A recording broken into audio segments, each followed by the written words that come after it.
నా మాట విని ఒకడు తన యాత్ర మొదలు పెడితే గమ్యం చేర్చే బాధ్యత నాది. ఇక డౌట్ అవసరంలా.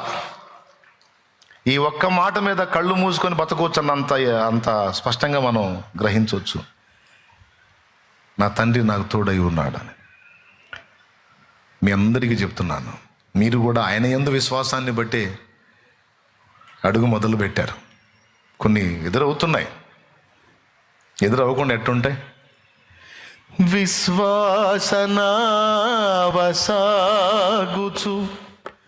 పయనించు సమయాన నా ప్రభు. కొంతమంది లోకంలో పడిపోయారు ఆ మధ్యకాలంలో. మీలో కొంతమంది పాపంలో బలహీనపడ్డారు ఆ మధ్యకాలంలో. మీలో కొంతమంది భక్తిలో సన్నగిల్లిపోయారు, లోకాశల్లో పడిపోయారు, దేవునికి దూరస్తులైపోయారు. అయినా మళ్ళీ ఎలా రికవర్ అయ్యారో తెలియదు. ఆశ్చర్యంగా వచ్చి మళ్ళీ దేవుని సన్నిధిలో మళ్ళీ ఎదగటం మొదలుపెట్టారు. పెను దూరం అయిపోయి అసలు ఇక మళ్ళీ కనెక్ట్ అవుతావు అన్న పొజిషన్ లేని స్థితికి వెళ్ళిపోయి చిత్రంగా మళ్ళా వచ్చి మళ్ళీ దేవునితో అనుసంధానం అయ్యావు. ఇది ఎలా సాధ్యం అంటే అది నువ్వొచ్చి ఆయనతో కలిసింది కాదు, ఆయనే నిన్ను పట్టుకొని తీసుకొచ్చుకున్నాడు.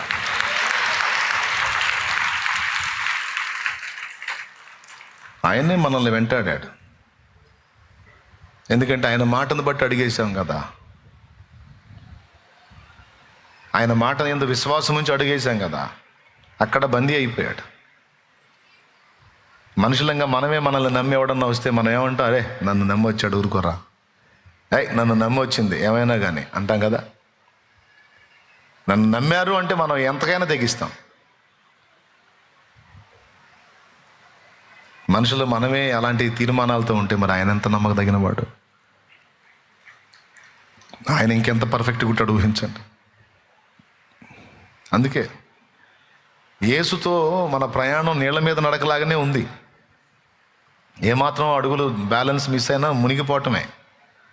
నీళ్ళ మీద నడకే, కానీ ఇంతవరకు జరగల మునక. జరుగుతుంది నీళ్ళ మీద నడకే, కానీ ఇంతవరకు జరగల మునక. ఎందుకు? ఆయన ఉన్నాడు.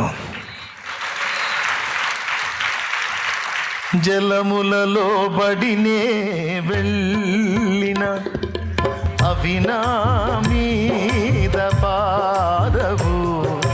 జలములలో బడినే వెళ్ళిన అవి నా